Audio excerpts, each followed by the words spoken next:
And welcome to Columbus, Ohio Health Ice House, just adjacent to Nationwide Arena. And we welcome you inside the Ice House for game number 5. It's also game 2 of a 3-game set between the Miami Redhawks and the Lindenwood University-Belleville Lynx. Game 2 of 3. North Sewell with me, Boz Echevarria on the call, and of course the all-important second game. Ohio wins this, they go to the semifinals. Lindenwood needs to win this game to get into, to force a third game tomorrow. We'll get into the particulars with that as we get closer to it. I want to thank you for joining us. An early start if you're on the West Coast. Still early here in Ohio, just 10:40 locally, and we'll send it down to Andy Storrs for the introductions. Good morning, parents and hockey fans and fans watching the live webcast on the ACHA YouTube network. Welcome to the Ohio Health Ice House in Columbus, Ohio for the 2018 American Collegiate Hockey Association Women's Division I National Championship Tournament, hosted by the Greater Columbus Sports Commission, the Columbus Blue Jackets, and the Ohio Health Chiller Ice Rinks. This is ACHA Public Address Announcer Andy Storrs.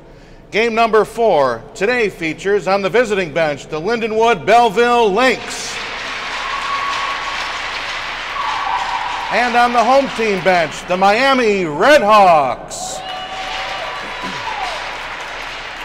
Let's meet the starting lineups for this morning's game. First, for the number 5 seed Lindenwood-Belleville Lynx, in goal, a sophomore from Adelaide, Australia, number 25, Michelle Kunin.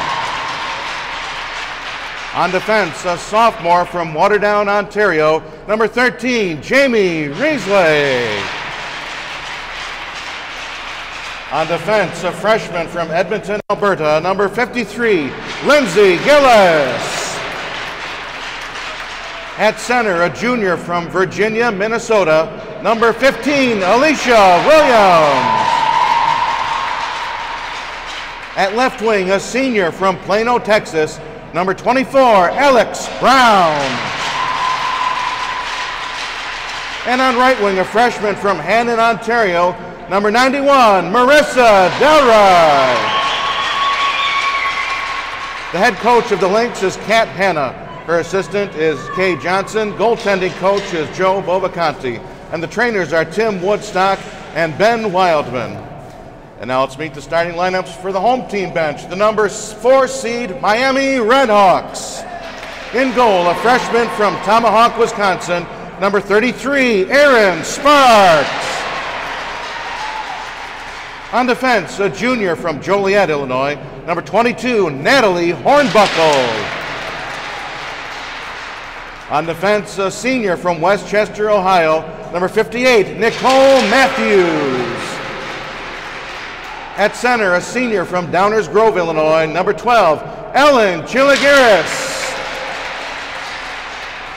On left wing, a senior from Mason, Ohio, number 14, Alyssa Vasali.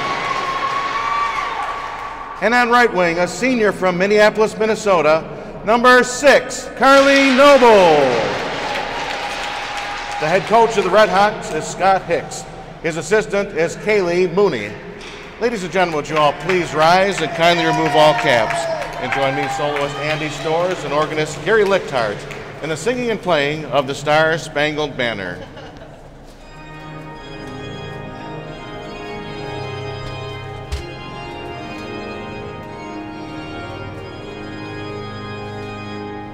Oh, say, can you see by the dawn's early light what so proudly we hailed at the twilight's last gleaming, whose broad stripes and bright stars through the perilous fight o'er the ramparts we watched were so gallantly streaming, and the rocket red glare, the bombs bursting in air, gave proof through the night that our flag was still there.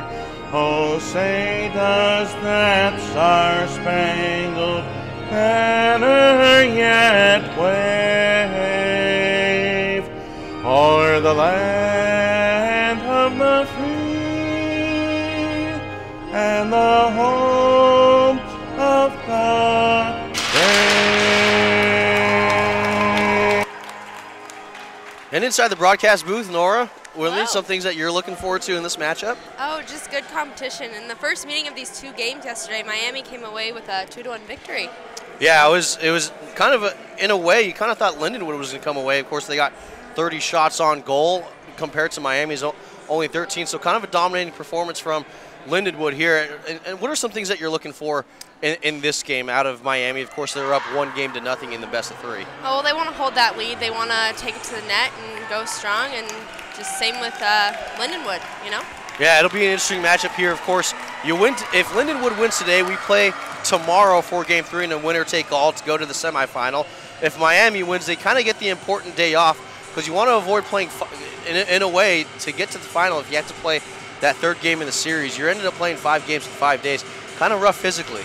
Yeah, the schedule was set up by the rankings with a 3-game matchup to make it into the final rounds of the tournament. So both teams are trying to get there, and we'll see how they do today. Yeah, it should be a good one here. Of course, Lindenwood fighting to keep their season alive. Miami fighting to get that extra day off, that all-important day off. We saw it in the men's Division I final where Illinois ended up having to play 4 games in 4 days. They ended up a step behind over a dominating performance by Adrian College, which netted Adrian College the Division I National Tournament. Welcome to Columbus and welcome inside the Ice House. We're ready to play 3 periods of hockey, maybe even more, should it come to it. Face-off win here by Miami, and now one back here where Matthews will play it. She goes D to D here for Hornbuckle, and Hornbuckle gets it ahead for Chili Garris. Chili Garris into the corner, play goes. Rubbed off there by a couple of defenders, and now down below the goal line for Vasali. Shot on net, turned away by the goaltender in Michelle Coonan. Coonan, in a way, kind of had a light workload yesterday. Miami opportunistic with their goal chances. Down at the half boards between a couple of Red Hawks and a couple of Lynx. Coming out with a puck and skating with it is Vasali. She'll dump it in and peel off for a change. Play it back goes Lacusta. Lacusta up to her own blue line and was looking for the stick there of Reed. Reed couldn't get to it, but support from Tahima. Tamima plays it back now for Miami out of their own zone. Let's beat through the neutral zone goes Peterson. And deflected back where coming up and playing is Tahima. Tahima now gets the puck kind of sticked off, and the first shot goes in the skates of Gugwin, and she's kind of shaken up. Shot went off of her skate. Peterson, her clear attempt intercepted there, but finally getting it out of the zone was Ellen Chiligaris. 18:30 left here in period number 1, and trying to sashay through a couple of defenders was Katie Lacusta. It was stolen off away by Emily Sloan, and now a pair of Red Hawks and Lynx go to battle. From the corner, reversing her field was Mason. Now back where Lacusta plays it. Up ahead here for Winker. Now finally past the blade of Mason and into neutral ice. Quickly sent right back in where chasing it in was Nicole Matthews. Back up the other way for Stivers. And now finally for Fuller. Blake Fuller. And her shot hit the outside of the cage. No recorded shot on goal. This one angled off the boards. And now going the other way as it's played in the corner. Didn't get to her teammate. There's the Lynx. We're trying to get it out of the zone. Now finally up behind the net goes Candido. Into the corner play goes. Finally up and out of the zone. We're recovering the puck. Was Chili Garris for the Red Hawks. Up at neutral ice as the Lynx recover and regain possession, trying to get a cycle going into the offensive zone. Icing waved off. I guess getting up ahead was Candido. Candido canceled out there by a Red Hawks player. Now finally down below red line and now into the near side corner as Candido still played it. Now sent it out in front and it hopped over the blade of Alex Brown. Brown finally gets it to a teammate in Tahima. Teammate goes in the corner. This one rejected back out to the ACHA logo and finally out of the Red Hawk zone. Clearing it was Alyssa Vasali. center ice here. A turnover on neutral ice, and transitional hockey kind of roll in the first 3.5 minutes of play here in the first period. Yeah, Miami looks strong. They look calm. They look like they know what they're doing, and we'll get our first official whistle and see how they regroup from here. Icing here. The Red Hawks have iced the puck with 16:34 left in period number 1. And we thank you for joining us. The Division I Women's National Championships here on the ACHA National Championships Network. We thank you for joining us wherever you may be watching this tournament. A face-off win by Lindenwood and almost a turnover here. Finally giving away the blue line. Now coming here near side is Puglisi. Puglisi at the point, tried to get this one deep. Was looking for Emily Sloan, couldn't get to her. Back the other way goes Alex Brown. And was with a teammate there in Williams, and she couldn't keep the puck on her blade. Now into the corner play goes Puglisi. Tried to get it out, but it was cut off there by a pair of Lynx players who finally peel off for a change. This one will go back and hop over the stick of Lindsay Gillis, and the Red Hawks have iced the puck.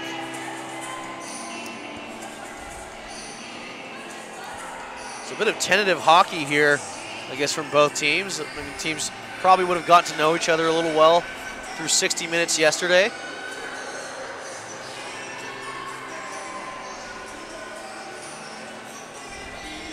.56 left here in period number 1. Draw tied up, one by Miami, going behind her own net goes Peterson. And Peterson tried clearing it up the middle. Was looking for her teammate there in Kendall Mason. The Lynx are back with it and couldn't get out of the zone. This one sent in deep by Chialis. Play goes into the corner and not out. Finally, the Lynx do carry it out. With the puck, Katie Tahima. And Tahima goes in the corner. Peterson there, but the puck was cut off there by Michaela Reed. That was a great play by her. She brought it end to end, had the shot, came in with the rebound, looked for help, and finished her shift pretty strong there. Now Reed was looking for someone out in front. Digging on the shot was Risley. Didn't make it to the net. Now where the puck coming out is Gugwin. Shot here and a save. Shot came from Haley Winker. Now out in front here and didn't get the shot off cleanly with Stivers. Now goes down low for Winker.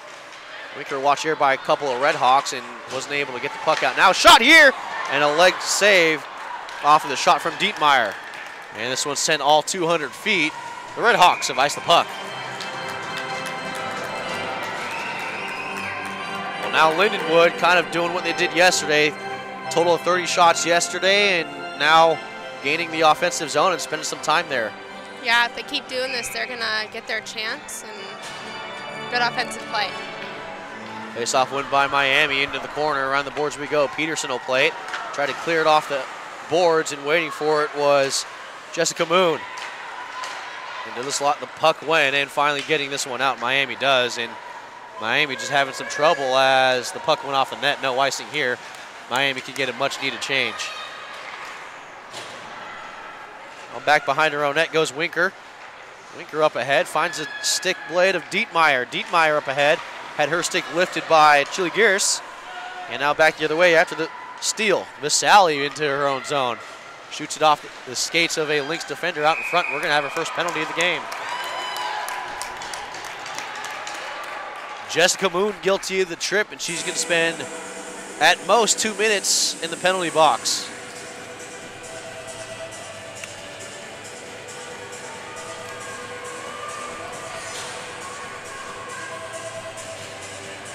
So first power play for Miami, an opportunity to get a lead, something that they didn't get until late in the third period yesterday. And a good start here with a face-off win, a shot, deflected and scored! Nice. That was a great shot from the point. She saw what she was doing. Nice tip. 1-0 Miami. Vasali gets credit for the goal. She was camped out in front. And almost what you're taught to do, get to the front of the net, look for a deflection. Yeah.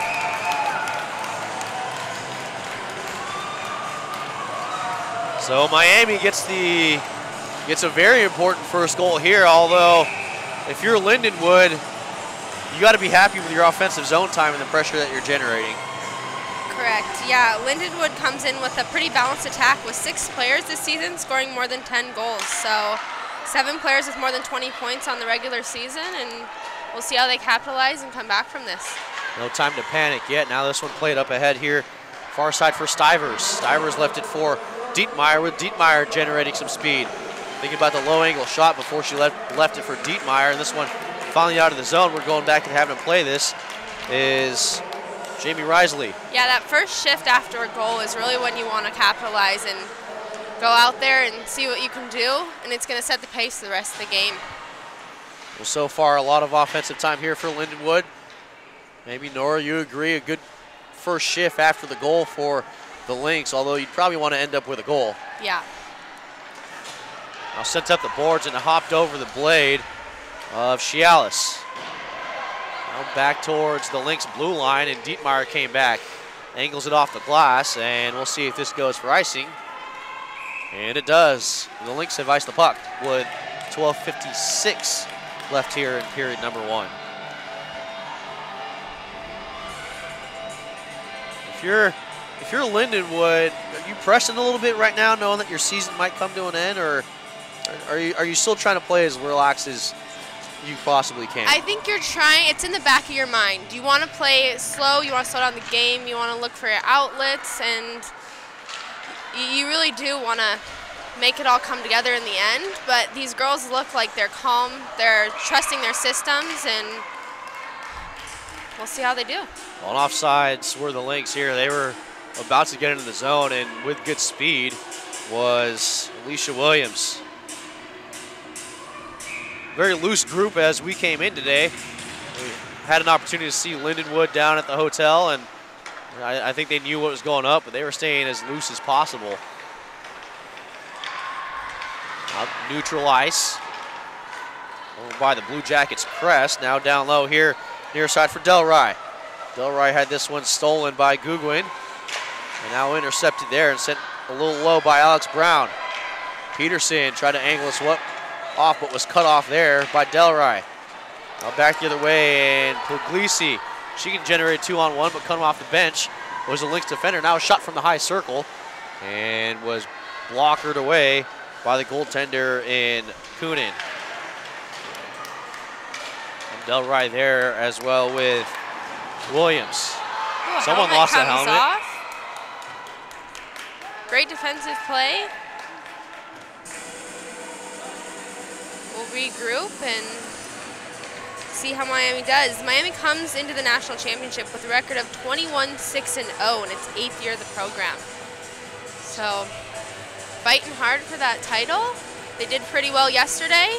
That did pretty well last year too, the defending national champions. Yeah. So Miami definitely looking at defending their title, albeit, of course, we saw the national champions in the men's side not make it to the final. So yep. I'm sure Miami looking to have a return trip to the finals. Yeah, they know what they need to do to get there. They've been experienced with it, and so face-off comes to the blocker side of Kunin. One and taken by Puglisi. She goes around the boards, and picking up behind the net was Baldwin. Baldwin now was going all the way around. Now down for Puglisi, was looking for Baldwin. Up to the skate here, trying to sock it to her blade, and then firing a shot off with Chili Gears. Peterson from the point. Tries to walk in. A shot here, took a couple of deflections, but was kicked out. Now Gillis will get this all the way out of the zone.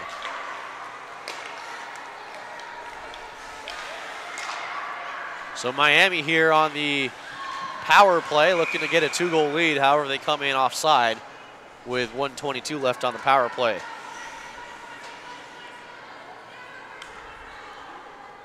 So, of course, Lindenwood generates some chances, but they first have to kill off a penalty kill. You don't want to go down 2 goals, considering the backstop Miami has.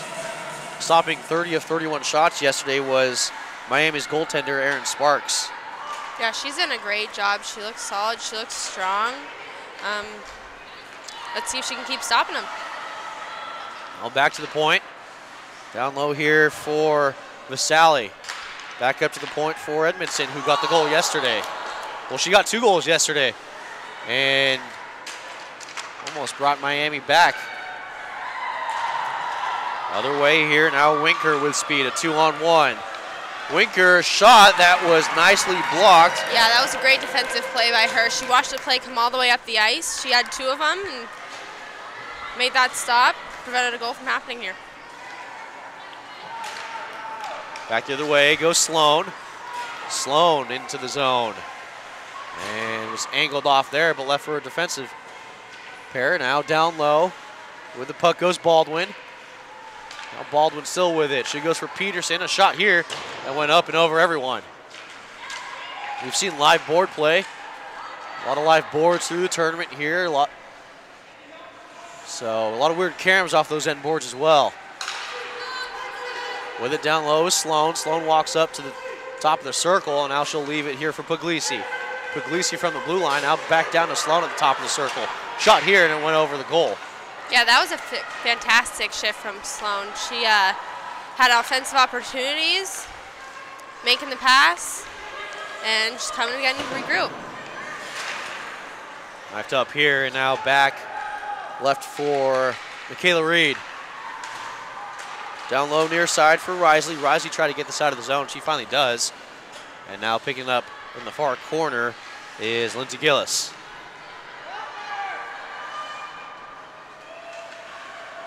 Now picked up, going behind the net goes Risley. As Risley has to circle back, was met there by a Red Hawk. And so far, Lindenwood right now having some trouble getting it out of their own zone. As soon as I say it, they do get it out, however, and now the play goes. And Lindenwood will go for a much-needed change. Going up. You can see they want that first goal. They're skating hard on their shifts, coming out strong, and putting pressure on those defense. Now up ahead and cutting off the pass there was Alicia Williams. Back to play is Googwin as now up ahead for Puglisi. Puglisi just dumps this in and she'll chase it in. As we'll have him beat LaCusta as LaCusta gets to the puck. And now LaCusta trying to get this one out and having trouble where Delray plays it. Up ahead here, near side for Williams. Williams skating by a couple of Red Hawks defenders. A shot, low angle shot that goes up off the back of the cage and off the netting. If you're Lindenwood, you threw 30 shots on net. Only one of them went in. And so far, a lot of your opportunities turned away by the goaltender and Aaron Sparks. How does that play in your mind as a player, Nora? You know, you just want to get it at the net. If those are the odds of it going in, you have to take what you can, and if it keeps going in, one of these is going to slip by. We're back, and we're going to have a trip against Lindenwood here, as also taking a shot off the leg is Emily Sloan, as she's slow to get up. But Miami will go back on the power play, and so far, they turned it 1 goal. 1 goal lead, 8:11 left in period number 1. Miami with a 1 goal lead. Yeah, Lindenwood really wants to get a goal here before the end of the period. Going down into the second with 1-0 could be a little bit discouraging for them, but they know what they have to do. They have to kill this penalty and goal by Miami. Now 2-0. Darby Edmondson, that's her 3rd of the tournament, and it doubles Miami's lead. Yeah, that was a fantastic shot. It was low to the ground, wasn't too high. If it was going in the net, it might have even gotten a tip, but she had a great look at that, read the play, head up was the entire time, and she knew what she wanted to do with that, and she sure did. There's a power play that lasted all of 8 seconds, and a shot from Darby Edmondson about 10 feet from the point. Yeah, crucial 8 seconds there. 2-0.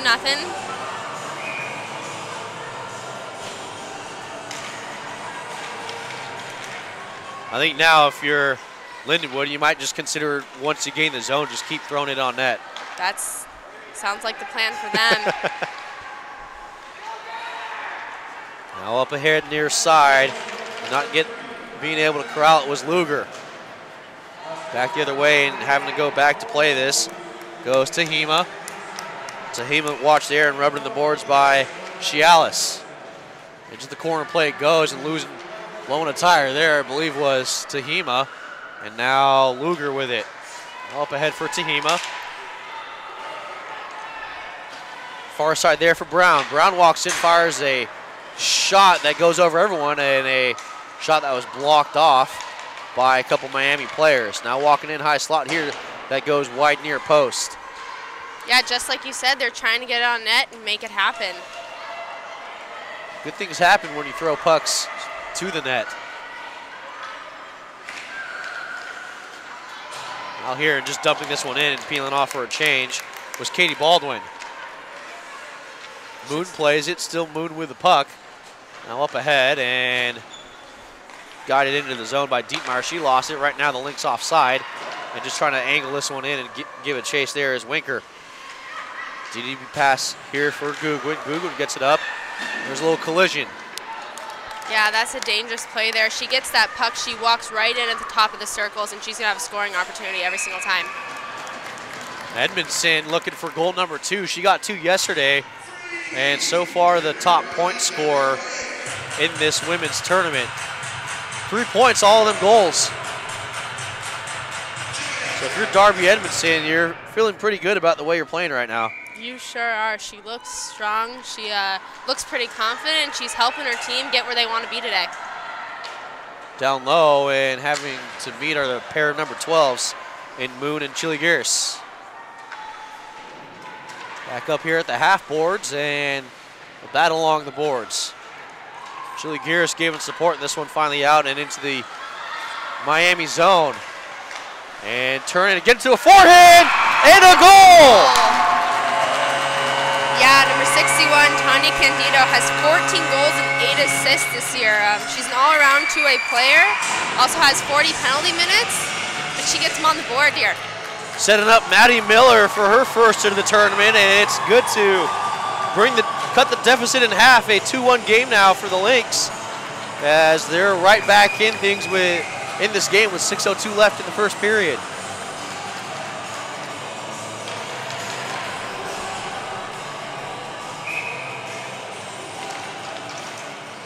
Face off won by the Lynx, and now back the other way after cutting through was Cialis. Into the corner plays goes, and being tripped up there maybe by Cialis was Jamie Risley. Now back the other way and up ahead here where the puck trying to get to it is Brown, but she was cut off by Matthews, and it was played back. Still at neutral ice. Right on the red line, and now into the zone goes Kendall Mason. And we're going to have a penalty here against Miami. We'll see if Lindenwood comes back, gets another goal. And it's a slash against Miami. Yeah, they really want to tie up this game before the end of the period. They have 5 minutes to do so. I'm sure that would be huge going in the locker room. Sure would. From a player standpoint. Yeah, from a player standpoint, I mean, it's going to get you ready to go. It's good for your team, you know.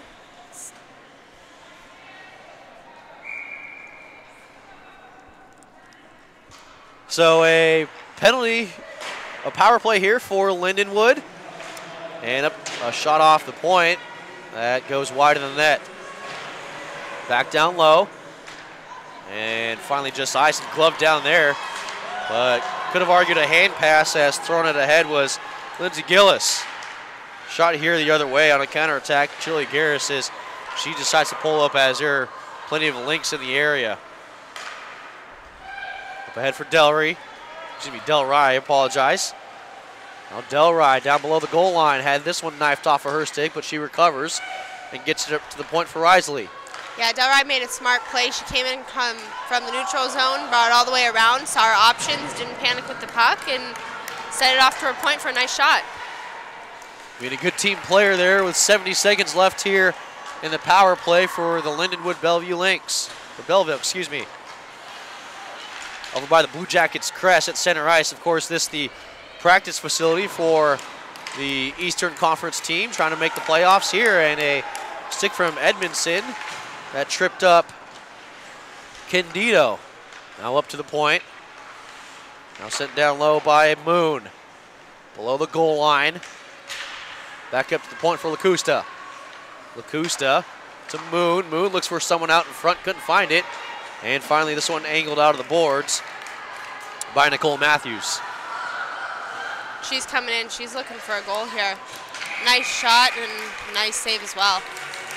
That's what you're looking for. Well pointed out, Nora.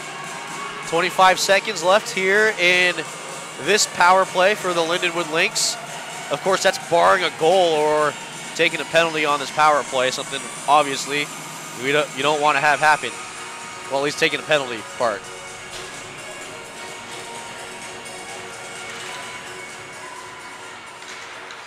Now here, good forecheck by Moon. And she takes the puck back to the point. The pass went for Gillis. Gillis with a shot here was looking for the stick of Winker, who's camped out far post. Now Risley goes off the stick of Delry, and down low is Winker. Winker, that low angle shot here, down sprawled over in the goal crease, still loose. Oh. Whoa. Yeah, Lindenwood looks calm here. They're not taking too many opportunities that are risky. I mean, they're playing their system. They keep playing like that, they're going to get the results they want. And I think Alyssa Vasali is going to go to the box. We're going to have 2 roughing calls here, so we'll see if we go 4-on-3 or 5-on-4.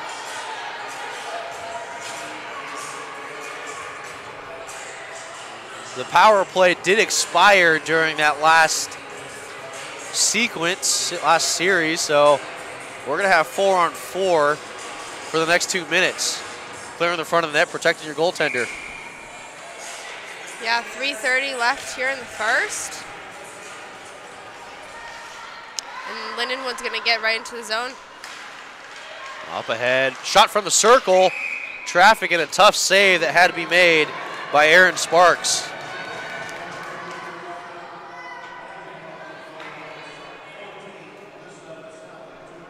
Sure, as a defensive player, you don't really like having traffic in front of the goaltender. Try to clear the front of the net, keep your goalie with a clean side of the puck. Sparks knows what she has to do here. She knows she's got the lead with her team, and she's going to keep that in the back of her mind when she's going to the rest of these periods. Icing waved off is having to play it behind the goal line is Risley. Now up ahead far side for Dietmeyer. Dietmeyer was looking and found the tape out beat behind of Alicia Williams. Williams puts on the brakes and now goes D to D. Was looking for Lindsay Gillis. Below the red line, Dietmeyer was met there and canceled out by Hornbuckle. Hornbuckle comes away with a puck, but her stick was lifted by Dietmeyer, and now a good battle between Dietmeyer and Hornbuckle. Well, back the other way, Gillis goes. Gillis trying to generate some speed as she enters the zone. Now drop pass here for, I believe that was Maddie Miller, who already has 1 goal. Yeah, she's got to get that shot off if they're going to capitalize here. I think maybe the team's a little tentative, looking for that 1 perfect shot to take. They might be. They're going to look like they're going to have an opportunity here. But, you know, when you're fighting for that perfect shot, sometimes it's not going to happen. You just need to throw it at the net, just like Miami's been doing. Low shots are going to get you rebounds, and rebounds get goals. Last 2 minutes, we go. Picked up by Lacusta. Lacusta far side at center ice, and this one given away, but in her own zone as Lacusta goes. She had to pull off the break, and she came crashing into the Miami bench area. Now with speed goes Candido. Angled off and sent back out by Edmondson. Lacusta, good job there to pickpocket the puck from Baldwin. A shot here, and turned away by Sparks. Yeah, you see that second forward going to the net looking for the rebound, and that's how that's going to happen right here. And they're going to come into the neutral zone. See if she can get a shot off. It's not going to happen. The Lynx currently offside. They had to tag up before coming to the zone. Was Michaela Reed. Reed from the corner now just goes back to the point there, waiting for the puck. Was Lindblad. Now Risley walks in. A shot that was deflected off the stick, and we're going to have a penalty against Ohio with 62 seconds left in period number 1. Yeah, Lindenwood keeps sending it up to their point. Most of their shots are coming from the point, and that's where they look to be coming for the goals. A lot of pressure here from Lindenwood as well, making Miami draw a lot of penalties late here in period number 1, Nora. Yeah, good offensive play by them. Well, of course, if you can't get a shot, maybe maybe a power play the next best thing for your offense. Work up with a player advantage. Create a little bit more space. Face off will come to the blocker side of Sparks. Face off won by Lindenwood, but a good job there to offer support was Visalia as she'll send this one all the way down. Into the last 50 we go. Stick handling away from a couple of defenders was Michaela Reed. She still tried to stick handle away. This one finally gloved down, and a hand pass ruled. Yeah, she's got speed coming through there, and she's really got to get into there for the offensive zone power play.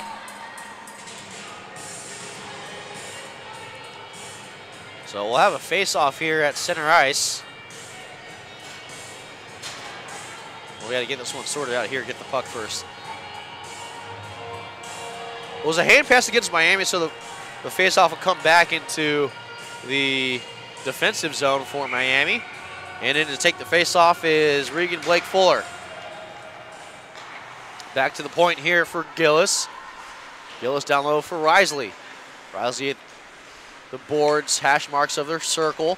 She'll go down low, skating it well. Left it for Winker, and maybe not the best idea as Peterson was trailing the whole time. Winker now with the puck.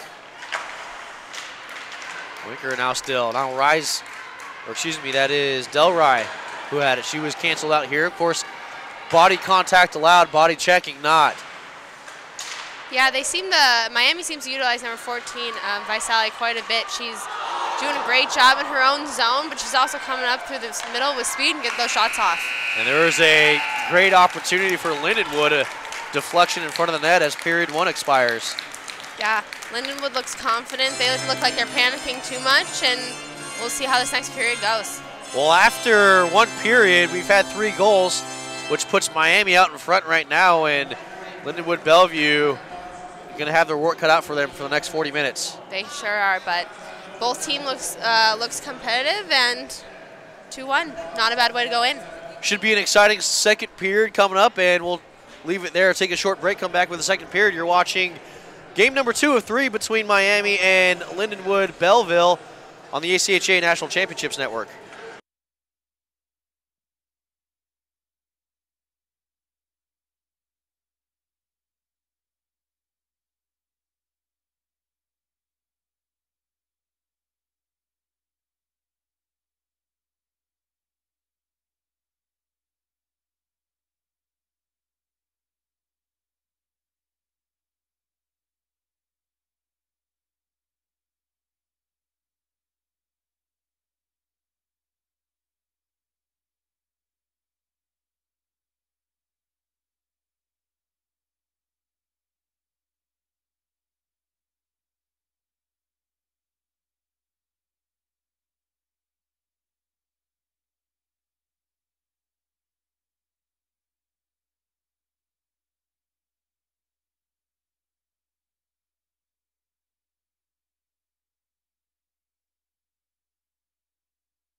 Back in Columbus, Ohio, game number 2 of 3 between Miami and Lindenwood-Belleville.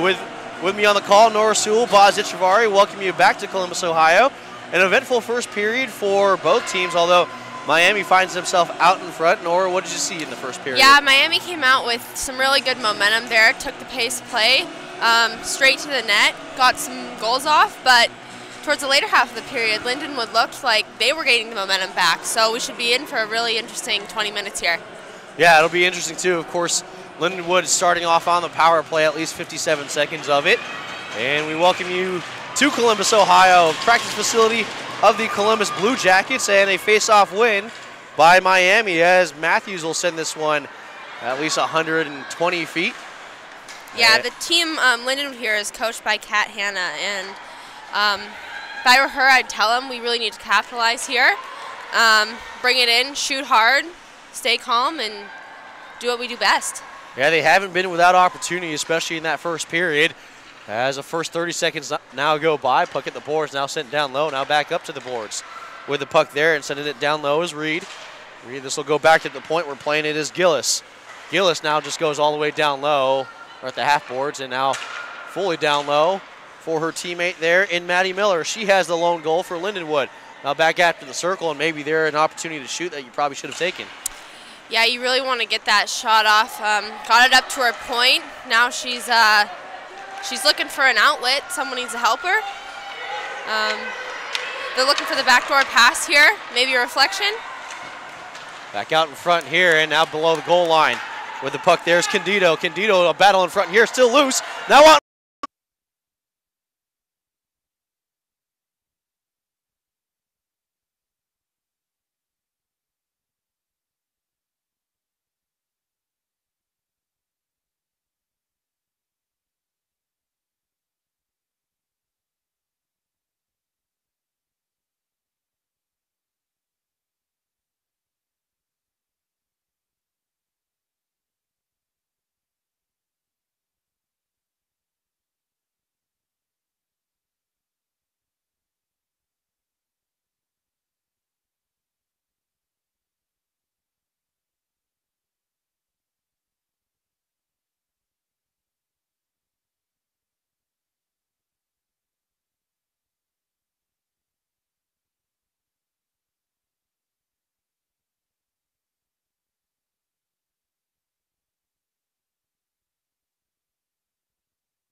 In front here, out in front of the shot, and they score!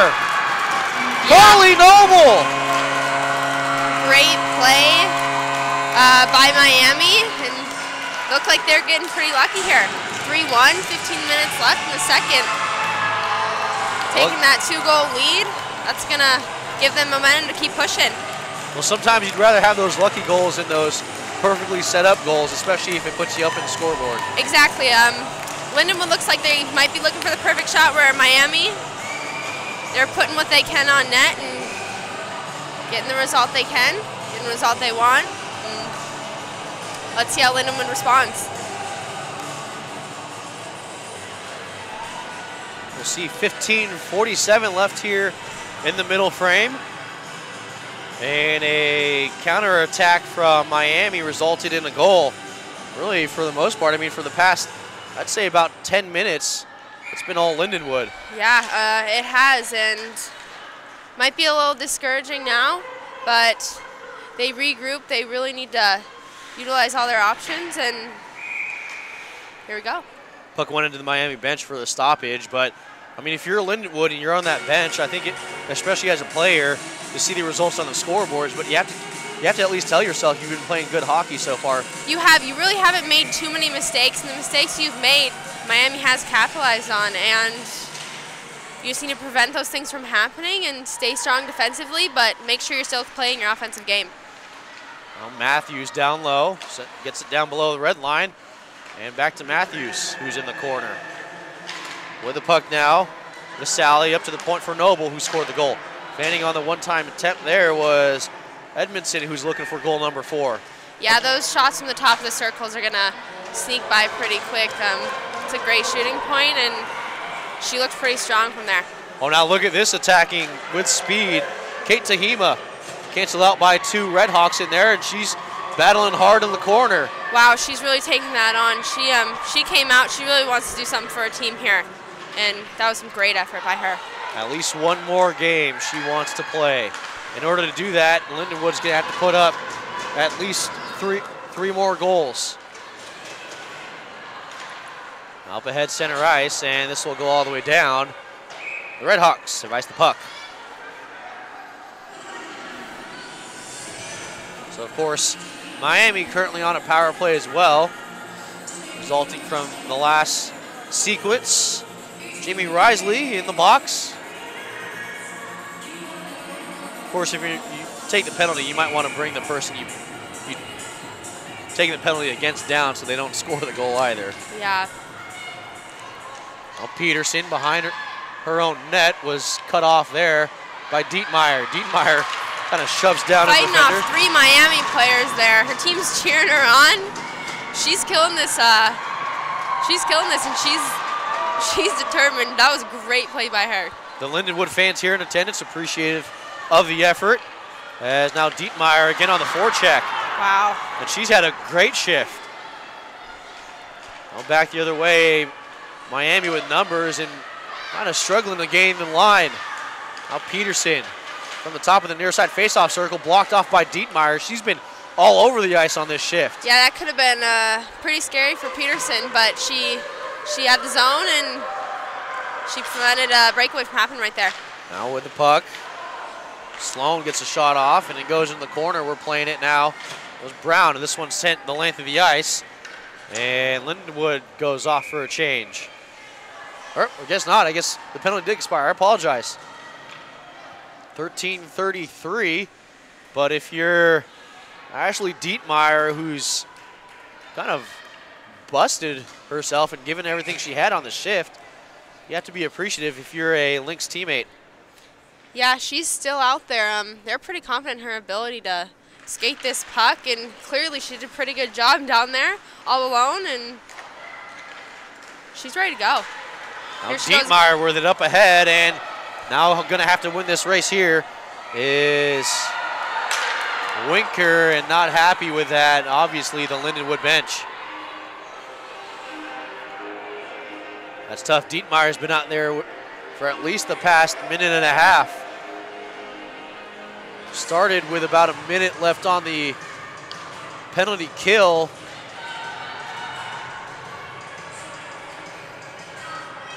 A little bit of gamesmanship here from Lindsay Gillis as she's talking with the linesman. Give her forwards a bit of a break. I think that's a bit of gamesmanship, probably some smart hockey there, knowing that the rest of your line's tired. Now played down low by Miami into the boards, and canceled out by Dietmeyer, and also giving support there goes Lindblad. Lindblad there with Vasali. Also in that mix was Ashley Dietmeyer. No surprise there. Now walking in is Matthews. Up in front here and fanning on the attempt was Chili Garris. And we're going to have a penalty against Lindenwood here. Yeah, Lindenwood really's got some momentum in these last 5 minutes, and smart play in their zone, smart play in the offensive zone. Well, that's Ashley Dietmeyer who's going to the box for a trip, and that comes after a long shift in which she played for the most part, aside from the penalty, marvelously. 12:50 left in period number 2. Yeah, she's definitely someone that Miami needs to keep an eye on. She's doing what she needs to do. She's skating puck, and like you said, a pretty marvelous shift from her. They're going to have to. Lindenwood's going to have to kill off this penalty without one of their best penalty killers. 3-1 the score in favor of Miami. Now down low. Getting to the puck there is Chialis. At the half boards and goes up to the point for Peterson. And Peterson plays it down for Chialis. Chialis now looking for Puglisi, who walks it back up and over Peterson. A shot here that had to be blockered up and into the glass by the goaltender in Michelle Coonan. Yeah, it looks like Miami's trying to send it up the point to Peterson. They're looking like she's the D that wants to get the shot off. She has her head up, top of the circles, watching the whole play, and here she goes. Let's see what she does. Peterson now for Sloan. Sloan shot this one near post and well short of it. And behind the net, it was pinned on the boards by Jamie Risley. Now Sloan goes here near side, and a shot into the crest. And a stoppage by Michelle Coonan with 63 seconds left here. Yeah, on the penalty. that was a great shift from Miami. Got a few shots off, got the opportunities.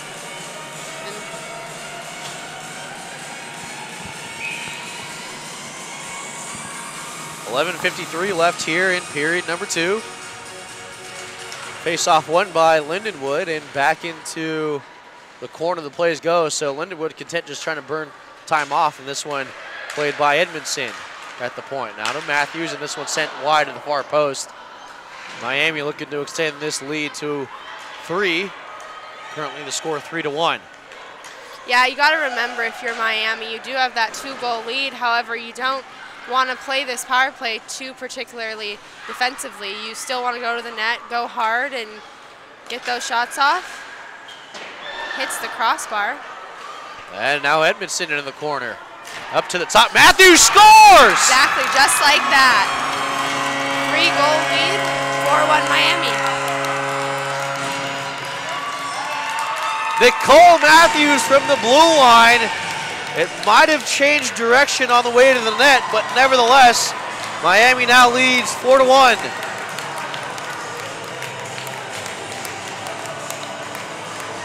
Yeah, she really took that power play into her own hands there. She looked, had the white part of the back of the net, and got that goal.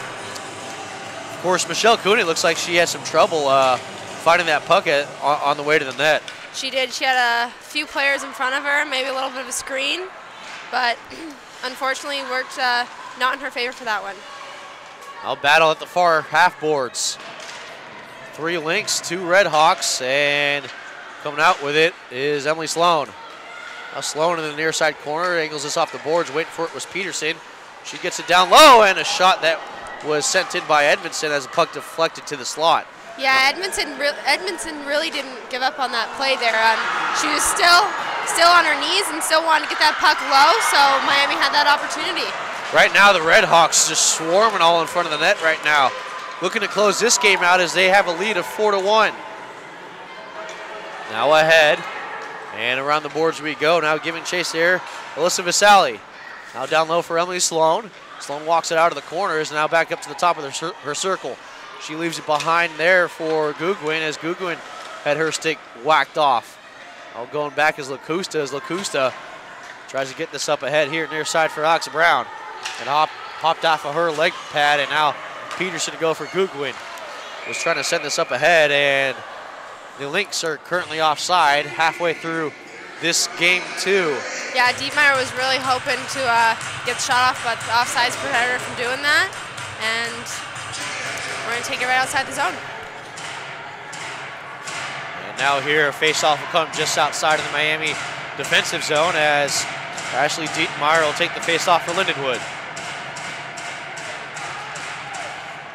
Lindenwood-Belleville had it momentarily in the zone. And now Winker in front of the Lindenwood bench. Pressure here as Matthews will go D to D here for Hornbuckle. Now up ahead, having this one knifed off of her stick was Baldwin. Where the corner play goes, and now with it, trying to skate by Cialis. Yeah, Lindenwood looks like they need to keep moving their feet in the neutral zone. They keep getting beat. Miami has speed, and they're regrouping behind their own blue line. But if they're not moving, they're not going to get the play they want. Now around the boards here and played in the corner by Gillis. Gillis now walking up towards the middle in her own defensive zone. She tries to just stick handle this one out and does. Then carries into the Miami zone. A shot here and a leg pad save by Sparks. Now here, shot from the circle and a save by Sparks. Say the goaltending from Sparks has been a spark plug for Miami. She sure is, huh? She's doing a great job. She's confident. Her team's up. Now playing in front of someone like Aaron Sparks, what does that mean as a player? Oh, you're really confident in your goal. You don't need to worry about who's behind there. You know, unfortunately, if those breakaways do happen, hopefully she's going to stand where she needs to be and take it for you. Trust her on those one-on-one battles. Oh, you do. You sure do trust a goalie like that, and it really does change your game, especially in these leads. She's going to keep you where you want to be, and you're confident in her. All right, now with the puck, Lindenwood in the zone here, shot high and deflected out wide, playing it at the point. Now comes Lindblad. Up and out is Lindblad, tried to keep it in. Now going back and chasing the puck goes Luger. Luger watched there by Vasali, and Vasali kind of canceled her out, but now Lindenwood trying to get this back into the Miami zone. Up ahead goes Lindblad. Lindblad into the zone, gains the zone, and Lacusta now activated, was looking for someone out in front, but all she found there was Carly Noble. Yeah, she needs a little bit of help going into that play. Someone needs to get in front of the net. A shot here, and this one will go all the way back after running off the leg pad of Carly Noble. She comes off the ice and behind her own net and laid out in front here rather dangerously. Very dangerous play. You need to be a little bit more careful. Maybe regroup it back behind the net and before you make that chance happen for Miami. Now up ahead here near side and trying to play it ahead was Anderson. Edmondson with a shot. She's looking for goal number 4 of the tournament. Angled off there by Sloan and just sent in deep by Hornbuckle. Now still in the Lindenwood zone with 7:47 left here in the middle frame. Back behind her own net goes Candido. Candido now was looking here half boards and back skating, couldn't get to it, was Reed. Up ahead goes Crown is Hornbuckle. Hornbuckle angles is off the point. Finally out of the zone, but returned right back in by Lindenwood. Now Lindenwood with a rush here and trying to fire a shot off there was Kate Tahima. Now here, center ice, shot and blockered away by the goaltender in Kunin. Up to the point, still kept in there by Baldwin. Now a shot from the just above the face-off circle. That missed the near post. Angled off the boards, crashing in and giving a chase there. Kayla Gugwin behind her own net. Now Lindenwood. Lindenwood trying to get this one out and generate their own opportunities. Good job skating through everyone right now is Alicia Williams as she's forced into the board. She still has the puck as she drops below the goal line. Now looking for the point there for Risley. Risley comes near side, D to D for Gillis, and Gillis fires one that missed everyone in front of the net. Yeah, Williams really made that play happen for her team there. She's smart. Lindenwood keeps making those smart plays, but it's not working out in their favor. She brought it all the way around the back of the net and didn't take a shot that she didn't like and had that little opportunity for him.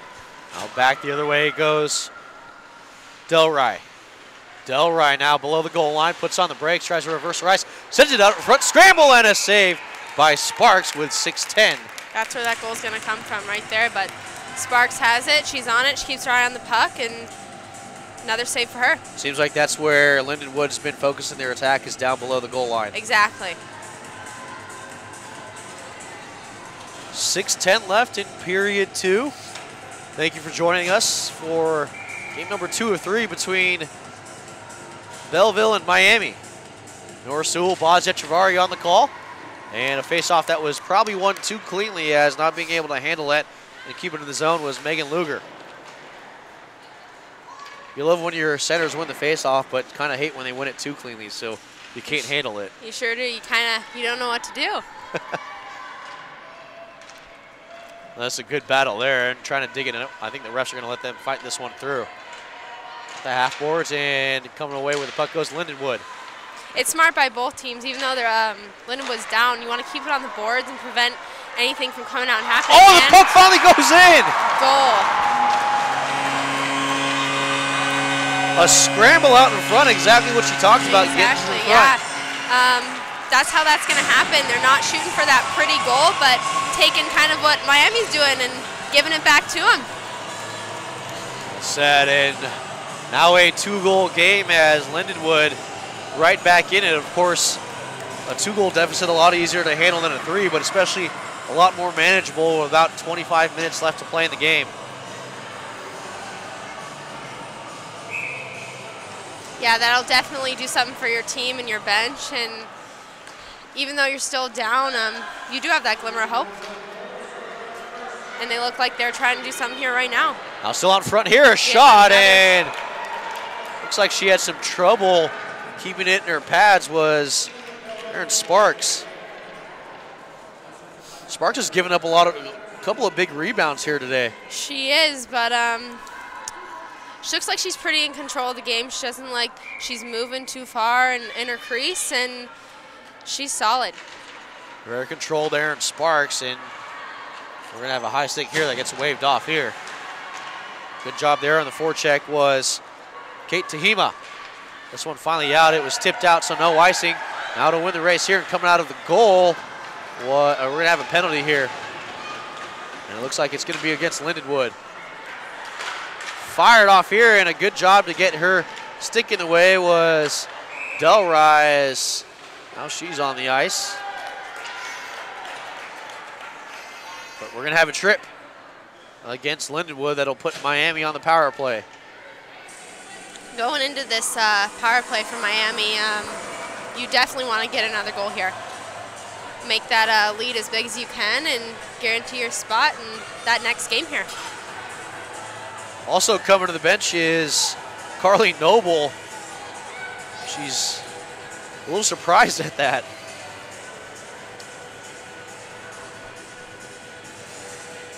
Of course, the referees on this matchup, Kendall Hanley, Miranda Kraut, Jessica Fry, and Sarah Buckner, the linesmen. 2 officials, 2 linesmen. And we're going to sit 4-on-4 hockey for the next 2 minutes. 4-2 the score in favor of Miami, Ohio. The Red Hawks, the number 4 seed coming to this tournament, looking to be the first team to punch their way to the semifinals on Saturday, where it's a winner-go-home attitude. That was a great play. She needs to keep it in zone for her team, and she's still up there. Now back looking here near side for Lindblad. Now shot here, and it went off the post. That could have been a goal right there. But Sparks flex it behind her net, prevents that from happening. Just tagged the outside of the post here. Now a shot. Another by great save. Risali, yep. Good call there, and as a player, Nora, you hit the post. What goes through your mind? You really wish it wouldn't have. You really wish that would have been a goal, but it gives you momentum. Keep going. You know it's there. You know you had that shot. You know it was supposed to go in. Got to keep fighting, though. Face-off one back here to Gillis, as Gillis now having trouble to get this one out. from low of the face-off circle. Up ahead here for Dietmeyer. Dietmeyer looking to get by Peterson. Can't turn the corner as she puts on the brakes. Now just left behind for her teammate here in Lindblad. Circling back and gonna have to get to this puck here is Gillis. She's got her head up. She's gonna try to go end-to-end here. She's done it a couple of times. Now Gillis. Gillis up ahead. She just lost the handle on the puck. Peterson picks it up, and now Peterson thinking about doing the same here as she lost a quick handle on it and played for Delray. Yeah, it takes a lot of confidence to skate it up like that. Gotta be confident in your ability to get it on net, skate through everyone else, and she's doing that here. She's done that a few times today, and she's still out there, and she's gonna make a play right now. Sloan had it lost, and now behind her own net goes Gillis. Gillis had a circle around as applying a forecheck there was Baldwin. Go ahead for Dietmeyer. Dietmeyer will just dump this one off and peel off for a quick change. Now Lacusta into the corner. Still with it, goes D2D for Risley. Excuse me, that wasn't Risley, I apologize, that was Moon. She's really got to keep those shots low. She can't be shooting it up at the crossbar, but that's not how that's going to happen for them. And the Red Hawks have iced the puck with 2:51 left here in period 2. Although what matters right now is the fact that the Red Hawks, should the score stand or should the lead hold, they'll have a day off tomorrow. Yeah, it's in the back of your mind as you're playing this game, and you really do want to win this game. You want to get that lead as far as you can. Tie up here in the face-off circle, and one off here, having her stick lifted and then tripped up. This will be a penalty against Lindenwood. Yeah, that was, she had 3 people on her, and she wasn't getting away without, if they weren't going to call a penalty. That was a good effort by Kendall Mason to go forward and power her way through and earn her team a 2-minute power play.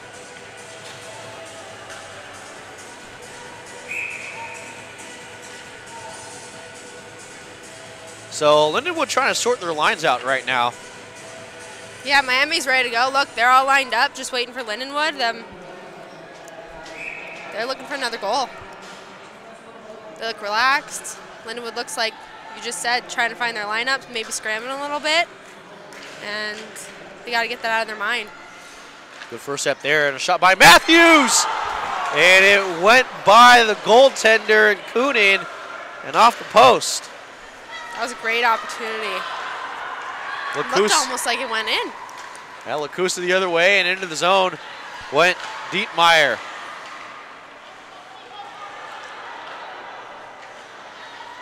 Behind the body there was Dietmeyer again. Body contact allowed. Body checking illegal.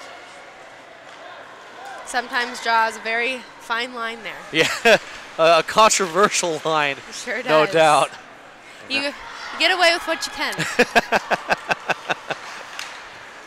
Not condoning cheating at all, but. No, but these girls know that they've got to put some contact on to get the plays they want. Up ahead, and losing the handle on it was Miller. She has the goal for Lindenwood already. And now just pinning the puck on the board here and killing some time. Finally digging this one out is Puglisi. Puglisi now sent this one up ahead, and was soccered back to her stick by Baldwin. Now back for Puglisi as Puglisi tried to backhand this, and a giveaway here. Now into the zone trying to generate something was Reed, and Reed will draw a penalty. Yeah, Miami really needs to get that into the offensive zone and make that play happen. They need to settle down and do what they've been doing here today. Well, penalties galore here in the second period. Yeah, a little bit different than the first period, huh? Maybe the long change sometimes having to do with that. Yeah. Tired players. Right, they do look a little bit tired, but you know, they've still got another period to go, and hopefully that their coach will have something to say. It'll fire him up and get him right back in it. Stivers, never called her name a whole lot today. Now back to the point here. Shot fired, and it went wide to the far post. Back to play it was Gillis. Of course, Stiver on the year. She's coming in with 13 goals, a total of 34 points. She's been held quiet so far by Miami of Ohio. 1 minute left here, the last 60 seconds. This one soccered up by Sloan, and going back to play this is Gillis. Circling behind her own net, try to start the breakout. Here goes Gillis. Kind of slows up a little bit and was looking for the stick of Jamie Risley. Yeah, Gillis really needs to move her feet there, get it out of the zone, and she does look a little bit tired, but she's got 30 seconds left, and if she's going to make it happen for her team, she's got to get that in the offensive zone and take the shot. And speaking of penalties here, we're going to have another one. A couple of words being exchanged, is skating off there. Drawing the penalty was Reed, and if you're Lindenwood, you got to keep your composure here. You do. You look a tad bit defeated right now, but you got to keep telling each other, you know, this isn't going to happen if we don't all come collectively together and put all our efforts forward and confident in each other and our goalie and the plays that we've practiced, and that's how it's going to happen for them, and they need to realize that. Still got 20 minutes left to play after this period expires. Going back is LaCusta, as we have 4-on-4 for the next minute. Yeah, I mean, all year this is the place you want to be. I mean, your season's over after this weekend, and if you're not giving it every single shift, not really sure what you're doing. Giving it your all, of course. The fact that you got here, as you mentioned, Nora, a huge accomplishment for your team. It really is. I mean, you start that first day of practice, and I mean, that is the goal. That's what you come to practice for. It's what you put your workouts in for, and I mean, it's always there, and here they are today. Now back to play this for the last 10 seconds, LaCusta. LaCusta will see if she can generate something for her team, but a good interception there and a shot that goes wide. Great opportunity there for Edmondson. And that will do it for the period. So we do have some carryover penalties. We'll have 4-on-4 for 38 seconds, then Miami will go on a brief power play when we get back. So second period, a good one for Miami. They've extended their lead and they find themselves up by 2 goals. It wasn't too surprising for me. They really did dominate that first period, and they came out straight off that first shift and got a quick goal, and you're confident after that. And Lindenwood needs to find that same confidence in their own team. Well, for Lindenwood, it's win or go home, and we'll see what the third period brings. After 40 minutes, Miami of Ohio up by 2 goals, 4-2.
And we welcome you back to Columbus, Ohio and the Ohio Health Ice House, just adjacent to Nationwide Arena, home of the Columbus Blue Jackets. As you see the crest there in the middle of the ice, the Blue Jackets crest, the practice facility of the Columbus Blue Jackets, and it's actually a pretty nice facility. They've done a fabulous job with the ice over the past week and a half, taking care of, so far, 5 tournaments that are going on in the Columbus area. So far back here for the third period, North Sewell, Bozic, Chavari, and right now we see Ohio, should the score stand, making the semifinal. Yeah, Lindenwood took the ice first and looked like they're pretty energized. Coach is giving them a pretty good pep talk now and waiting for Miami and see what they have to do here. Second period goals for Miami. Noble from Vasali and Chili Garris at 4:13 of period number 2. Goal number 4 for Miami, scored by Nicole Matthews, assisted by Carly Noble at 8:46. That was a power play goal for Miami, and those were actually pretty solid goals. Yeah, but 4-2, 2-goal lead is the hardest lead to keep in hockey. You know, they get those 2 quick goals back, and game's in your ballpark. Look like they're ready to go, and here we go. 1 second period goal for Lindenwood-Belleville. It came from Dietmeyer, assisted by Stivers at 4:26 of the second period. And we'll go 4-on-4 for the next 30 seconds as the puck battled at the half boards here. It looks like it's half the players on the ice right now giving support there. So Lindenwood does come back. It's Dietmeyer who came away with the puck, and she still has it below the goal. Now just left here and was thinking about a wraparound attempt there. Lindsey Gillis. Now here, near side boards, corner. It was Chili Garris who had the puck. Now just left back where Matthews will play it, and for the next 45 seconds, Miami goes on the power play. Up ahead here, it was a good job by Dietmeyer to get in the way of that clearing attempt. Now finally back out, but not before it was handled, and then gloved down there rather nicely by Vasali. Vasali's been a really key player here in this game today. Every shift she's been out there, she's given it her all. She's really making an impact out there. Yeah, absolutely. We've called her name a lot tonight.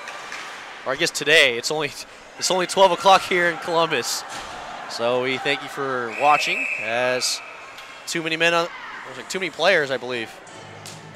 Yeah, you really got to watch that. That's not a call that you can be taking in this game today. Especially down 2 goals, and that'll put Miami on a 5-on-3 advantage for the next 14 seconds. Yeah, I mean, sometimes when you are down by these goals, you know, you get excited, you want to do everything you can to be on the ice, but if you're not communicating with coaches and teammates, that's going to happen.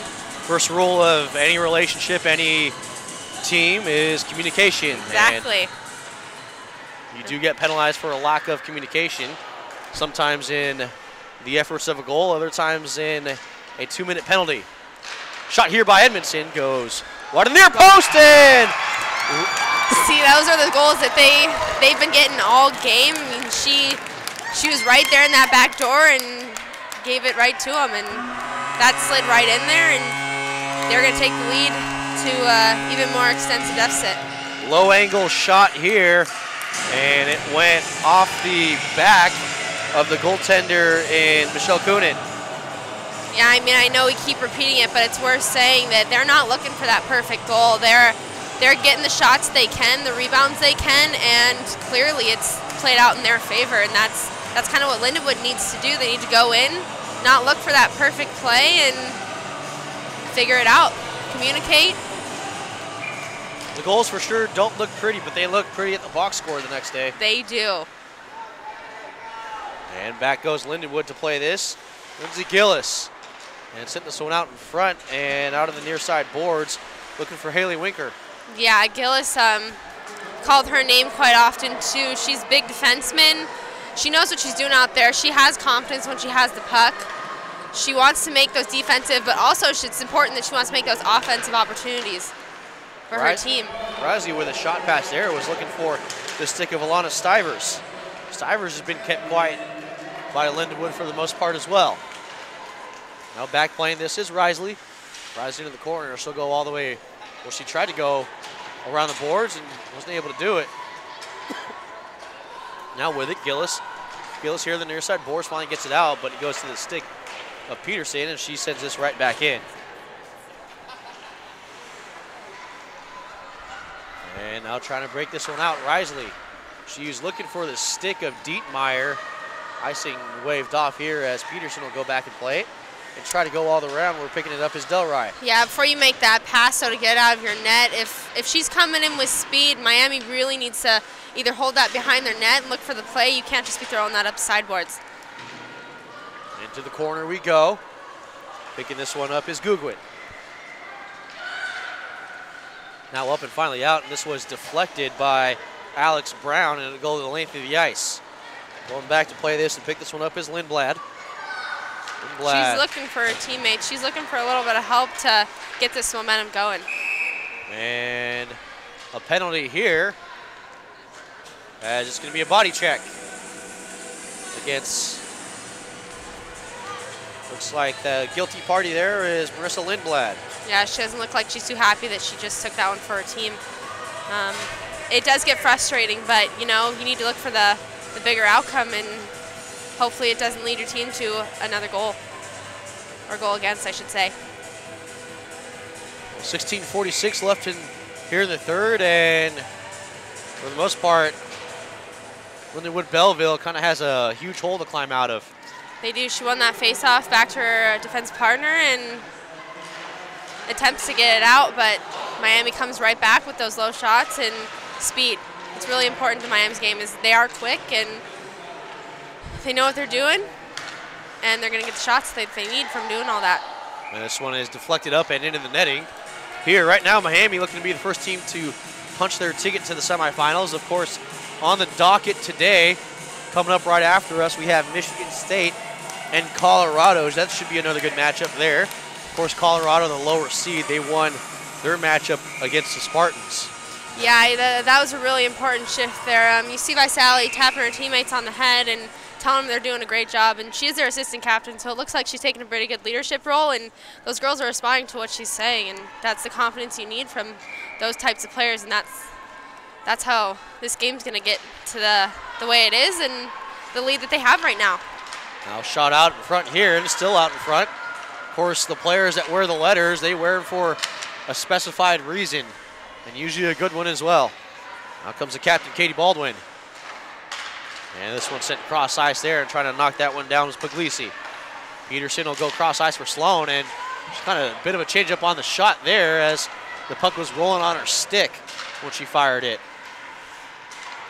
Again, not a clean shot, but a shot that goes off, as this shot from Cialis goes wide of the far post. Every shot counts in these games. Speaking of shots totals, after 2 periods, it was 21-17 in favor of Lindenwood-Belleville. Yeah, Miami has number 11 up at the blue line looking for that sheet and pass, and they do get it in. Looks like they're going to do something with it, take it down below the goal line. That pass named by numerous names, sometimes a cherry pick, sometimes a stretch pass, sometimes a home run pass. Oh, they're still out in front here and almost creaked through the goal line, as Lindenwood taking exception to Katie Baldwin being out in front and having a couple of whacks. Yeah, no matter the outcome of that pass, you're always hoping for a goal. Well, now Belleville will call a timeout here with 15:15 left. And Nora, a couple of your thoughts. Of course, this is all speculation about what's being said on that Lindenwood bench currently. You know, you got to regroup. I mean, you came out with that little bit of a deficit, but keep working. Stay confident in your goaltender, which is a big one. I know she needs it. I mean, it's hard when you look up there and you see 5 goals. I mean, it's not a reflection of specifically your own play, but sometimes it's a team effort. Just come back, regroup, and figure it out from there. Sometimes we've seen these timeouts work where your team will come out and score a quick goal and get you right back in there. And maybe that's what the word is from Kat Hanna on the Lindenwood bench, is they're just trying to get some momentum back. Yeah, that's what you're hoping for. You really need to hope that these big players for their team just play what they're supposed to, settle into their plays, support each other, get a quick goal like you said, revive all of everyone's spirits up there. Yeah, the old adage of big players make big plays in big moments. Yeah. This could be a big moment here for Lindenwood. However, they have to get through this penalty kill with 28 seconds left. This one high off the glass arcing and gloved down there by Nicole Matthews. Now Matthews tried to walk in the slot and was given up here. A shot by Vasali, turned away by the goaltender Kunin. Kunen's doing a great job back there. She's confident. She's very, very quick, and she's never caught out of position. Of course, Kunin from Adelaide, Australia. I'm sure she has family. And they score! It looks like it was a deflection by Vasali. And now it's a 6-2 lead. Yeah, that's not her fault. She was just getting all those shots off. She didn't have a lot of help, and she did absolutely everything she could to stop that, but unfortunately it just went right by her. That's tough for a goaltender. Sometimes there's not a whole lot you can do on goals that go past you, and I think, well, Kunin's coming off, so we might have a goaltender change here. That's too bad. She gave this everything she had, and she was my goalie. I'd be pretty confident in her ability to stop the puck. She was looking great out there for me. Well, of course, Kunin on the year, she came in with a 20-8 record, a 157 goals against average, and 92% on the saves. So I think right now just trying to get some playing time and maybe some experience for Libby Breaker, the junior out of Appleton, Wisconsin. Of course, if you're Michelle Kunin, you kind of expect yourself to be right back here, a sophomore out of Adelaide, Australia. Oh, exactly. Yeah, I mean, like you said, maybe getting some playing time for their backup goalie here. And, you know, as a player, that it can be a little skeptical, but, you know, you need to make that change and hopefully revive some efforts in your defense, your offense, and take it from there. Maybe even sometimes we do see goalie changes that occur just because the coach doesn't like the way the team's playing in front of that goaltender. Exactly, yeah. A nice blocker save, and this one does go in. And Breaker blocked it up, but it sailed right behind her, and now it is a 5-goal lead for Miami. Yeah, that was another one. Took a funny bounce, and it went right over her shoulder. And see that right now that her players and defensemen are actually a little bit maybe consoling her because they knew that was their fault. They knew that was not her at all. She did what she could, and defense really needs to take that in consideration when your goalie's fresh, new, already down 6 goals. I mean,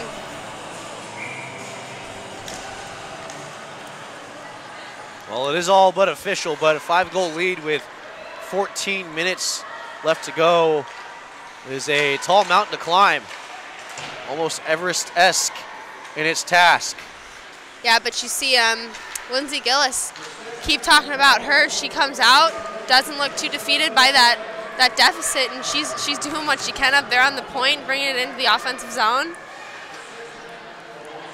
Seeing what she can do here.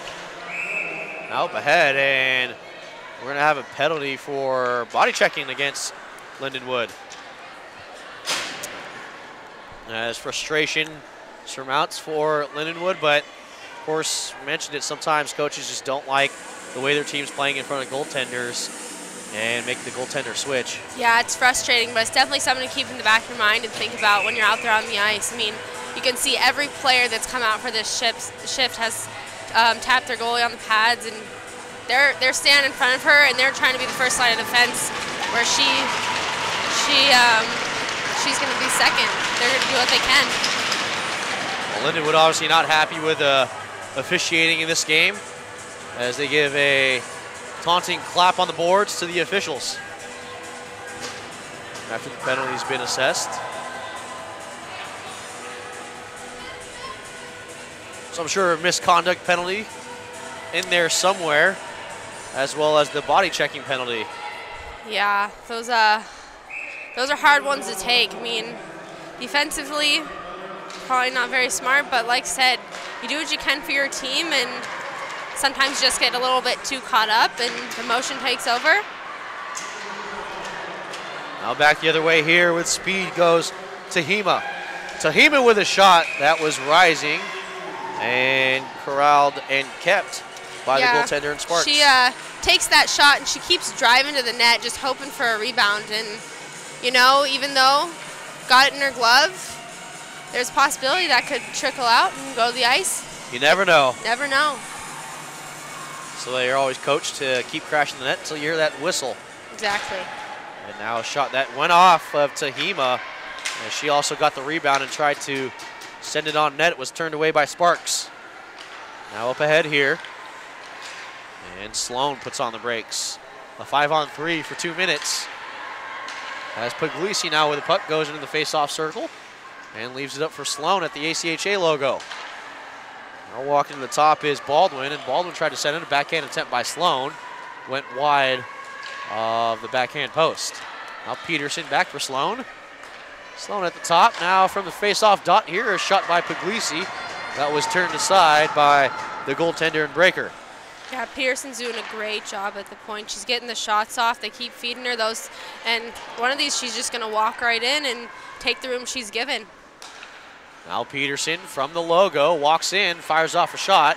That was turned away by Tahima as the Lynx are able to get it out of the zone with 42 seconds left here on the 2-player advantage for Miami. Yeah, Lindenwood still wants to be in this game. Their entire bench is standing, cheering their team on, making good plays. Everything counts when your seasons might be coming to an end here. And old Reed tried to send this one out. It was gloved down by Matthews and now into the zone. Goes Noble. Back to Matthews here at the point and angles this one in and was looking for a post.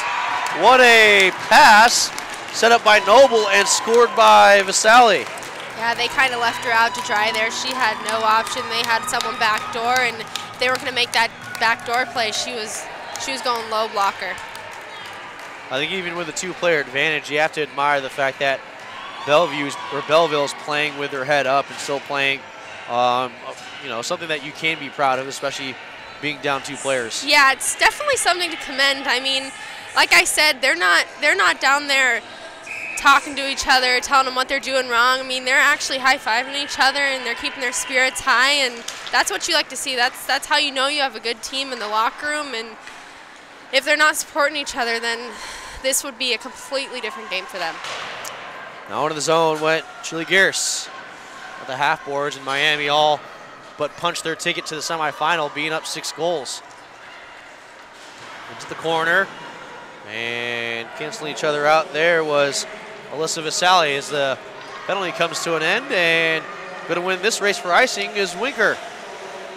That's a good play to see it, although a small play to see that Belleville still fighting and winning those races. Yeah, you say those small plays make up for the bigger plays, and they just kind of stack on top of each other, and you're going to get an outcome if you keep skating that hard. I mean, she beat both Miami defensemen to the puck coming from the blue line, and she had a pretty sizable lead on him when she got there.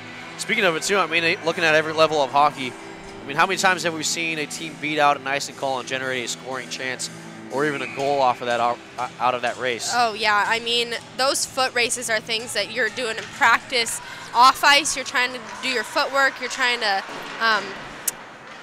trying to do everything you can, because those are the battles that are going to count. And when you transfer them onto the ice, can't be stopped when you get there. Yeah, absolutely. The other way now, and here's our own race with Jennifer Davis, and also going there, I believe that was number 23, Marissa Lindblad. Yeah, I'd say this first period that these two teams had didn't have a lot of body contact, but these last 2 periods, I mean, every time these girls are going into the boards, something's happening. And maybe it's both teams trying to take the best efforts they can here. Now Dietmeyer watched there by Edmondson, and Dietmeyer couldn't get it out. She tried to angle it off the boards, but there with her stick was Sloan. Now back here, Winkle will pick it up near side circle and tries to walk this one out. Tries to generate some speed and just pokes this one up ahead, but it goes to stick of Matthews. Now up ahead for Sloan. Sloan into her zone, and now below the red line was looking for someone out in front. Had a teammate there in Darby Edmondson. Yeah, Miami is doing a fantastic job in the neutral zone. They're always moving that puck. No one is standing still, which is so important. They either have it back of their D, they're regrouping, or they're moving to the offensive zone. Well, Luger had it for momentarily, but going back to play this is number 12 and Jessica Moon. Back to Peterson will play it. Has some speed in her defensive zone. Now D to D for Googwin. Back in finally up ahead, angled off the boards, but not out. Try to keep this one in was Kendall Mason. And finally back out, trying to stick handle her way through was Tanya Candido. Yeah, Mason needs to get that puck out. If she's not getting across that blue line, maybe hold it at the top of the circles on sideboards or something. But Miami could have had a pretty nice offensive play there. The last 9 minutes we go here in game 2, and the way things look, probably a sweep by the Miami out of Ohio. Now walking in is Delray as she tried to backhand attempt there. Yeah, if you're Miami, you got to be pretty proud of these 8 goals here. I mean, to come to the national tournament and put up that many goals, and that's something to commend right there. So far, the defending national champions putting on a clinic here in game 2 of their series against Lindenwood. Yeah, I mean, these girls look confident. They look strong. If you're Kat Hanna, you got to be pretty proud of your team right here. Of course, Belleville, of course, to Nora's point, she mentioned it earlier. I mean, it takes a lot to get here to the national tournament.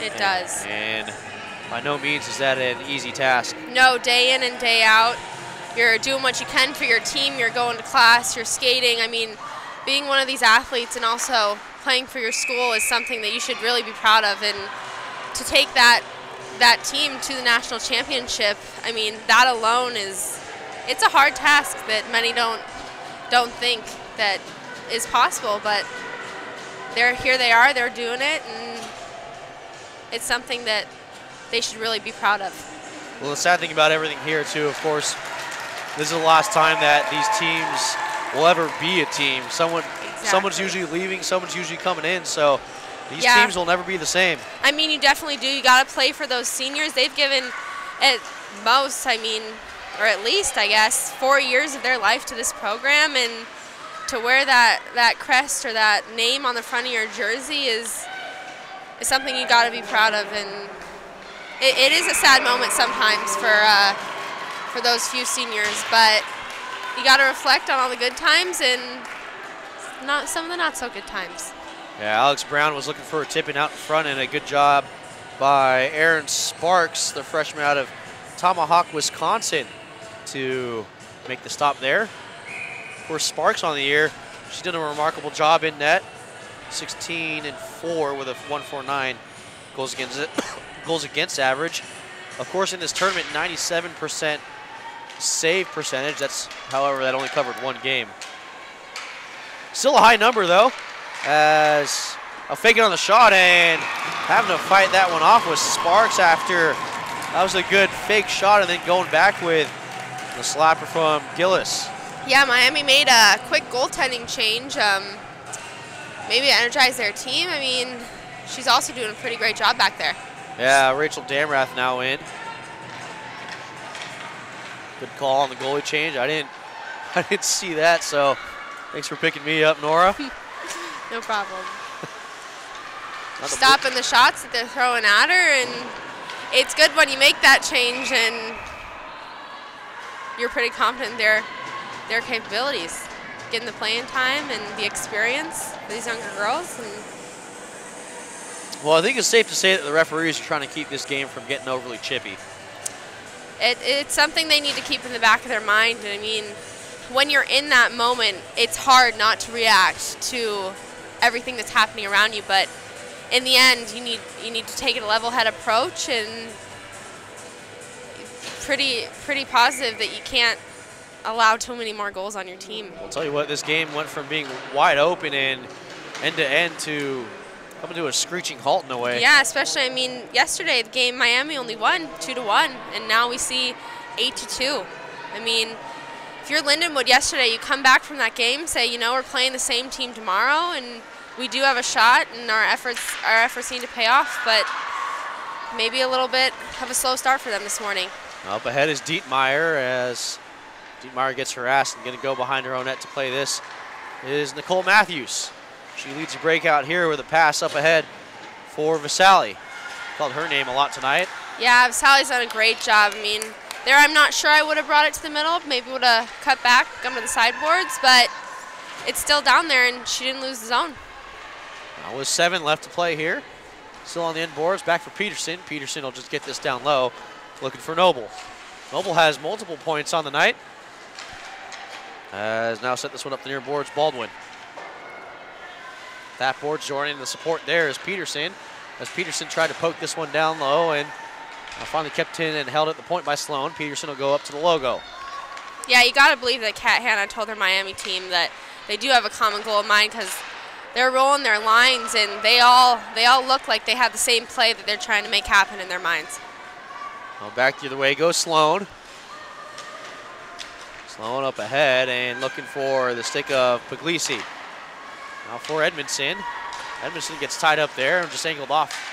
Now, but kept in by Sloan. Sloan had this one sticked off, and now up ahead here and trying to knife it down is Stivers. Yeah, she's got speed. She's coming. She's looking for that shot. And Stivers fired off the side of the net and then took a bit of a spear for her efforts.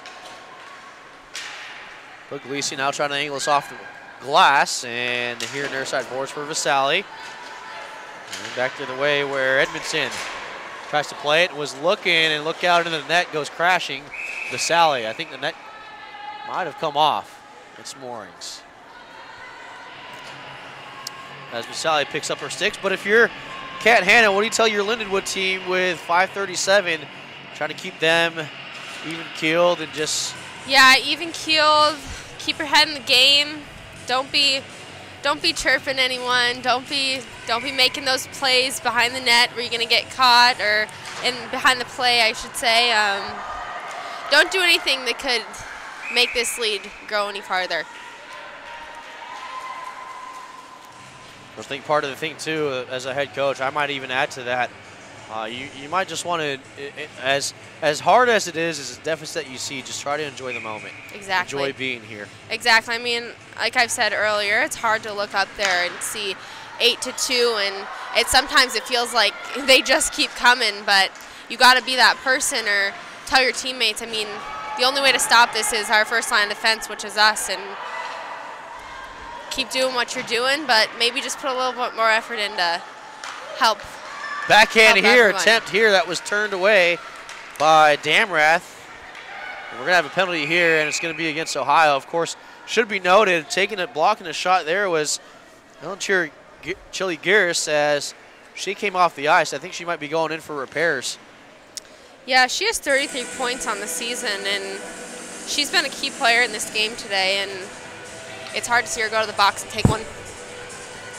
Senior out of Downers Grove, Illinois. It'd be a big loss if she wasn't able to continue into this tournament. Of course, she'll get a day off tomorrow, as a shot turned away by Damrath. It's Damrath tried to cover up, but it was outside of her reach. Now going back is Risley. She plays it at the point, keeps it in.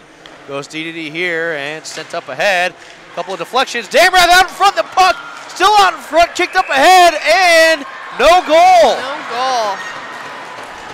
Wow, they really put all their effort into getting that into the back of the net. It's hard to have the no goal call. But they're going to treat it like a goal. Sometimes your coach tells you when they call no goal, act like a goal. I mean, go line up, go celebrate, and, sometimes the call gets reversed.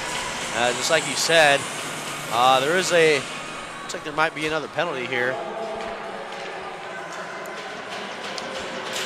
I think what it was, I think Miami came out of the box, but it was a no goal ruling, as it was ruled that it was kicked in. Probably the right call. I mean, from up here it looked like it was kicked in. Of course, the rule is the puck has to be played in by a stick, and if it does go off your skate, a distinct kicking motion must not be there. Yeah, a little bit of a scramble, but they keep doing that, using their sticks, not their feet. They're gonna figure it out and maybe get another one here. She's no stick now. Well, now just soccering this one around goes Regan Fuller, much to the delight of her teammates. Yeah, it's nice even when they don't have their stick. You know that teammates all in when they don't give up on the play, and they're still trying to do everything they can to help you out. Driven in now. Just think about going now cross ice here. This one hopped up and over. And now finally back for Risley. Now Risley walks this one into the circle and peeled back to the boards. Out in front here and was looking for the blade. Yeah, that was a great opportunity. She was coming from behind the net and looking for her forward out front. Yeah, going back is Risley. She's going to have speed here coming. Miami gets their change. Now Risley into the zone. She's been out there for most of the power play. Goes down below and will just skate this one all the way through the zone. Back out and finally out of the zone as playing it up ahead was Julie Garris. So granted she blocked a shot, kind of gingerly, her right arm dangling. Up ahead, and there's a collision there as exchanging pleasantries were Williams and Chili Garris. Yeah, it's hard to avoid that contact there. You do everything you can to not make that happen, but sooner or later it is. Finally trying to get this one deep and successfully doing so. Carly Noble playing this back is Luger, but not out of the zone and just barely as coming over is Dietmeyer. And now picking it up and trying to bring it towards center ice. She backhanded it up was Alana Stivers. To the last 2:30 we go. Stivers now with the puck. And guy just went up ahead. Stivers being maybe hooked and held. Yeah, she's got to be careful with that play. She can go to the box real easy if they get the right angle on that. And this one finally angled out by Tori Walter. Can't make that play up the middle. That's Miami's going to take that every time, and here she comes with another scoring opportunity. Shot here, that went off the leg pad. And now here up and over and off the top of the net. The shot for Miami looking to extend their lead. To the last 2 minutes we go. Yeah, you stand out front there, and that shot's coming right to you every single time. That's where everyone's trying to put the puck, and when you get it, you're putting it in the back of the net. Luger and Baldwin now back up to the point. Sent up was looking for, that was Puglisi out in front. Yeah, Puglisi, that was smart. She saw that she had someone off to the side of the net a little bit, and she didn't shoot it actually directly at the net. She was looking for that tip and a weird bounce, and that's a really smart play by her. Well, this one went off the glove of Sloan and almost labeled for that far post. Up ahead here and being harassed, and a penalty against Miami for a hold. 1:18 left here in the final period. Yeah, Lindenwood looks like they're regrouping, trying to get their goalie to come to the bench. They're going to say a few words to her, and maybe they're actually going to have a 6-on-5 here, hold goalie. 6-on-4, yeah. 6-on-4, my bad. Why not? Last game of the season, yeah. might as well have some fun. Yeah. I think in this type of game, can't Hannah just trying to have some fun with her Lindenwood team? Yeah, I mean, if you're that confident in your team, it's something. Why not, like you said? Trying to figure out who's going to take the face-off here. Eager, very eager for, let's see, Alicia Williams maybe take that shot. And I think we're going to have a delay of game here. That was questionable.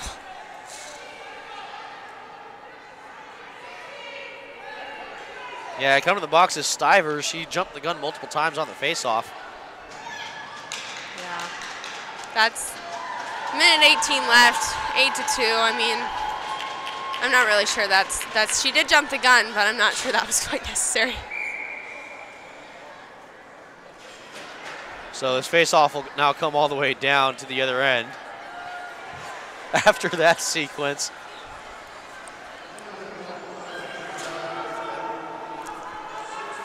So now we'll go 4-on-4 after that sequence, in which a penalty wasn't assessed during the play.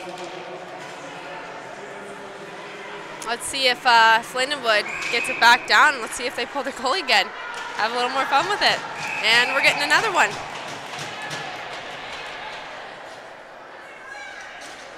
I mean, at this point, you really, not even just as a team, as a fan, as a ref, I mean, you just want to see them play. And yeah, it's hard when you're a minute 14 left, and this is the outcome that they're trying to have.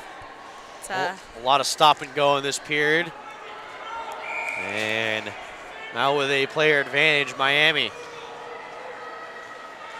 back up and won by Lindenwood, but trying to clear it all the way down, wasn't able to do it. So we have 4-on-3 power play, the rare 4-on-3 power play. Exactly. Now Peterson in front here, shot, and looking for the tip in there. Dietmeyer also with Noble, battle out there, shot that gets turned away by goaltender and Breaker. Yeah, let's hope that these two teams here, as this period comes to an end, keep a level head. I mean, that's when your energy's the highest, you know.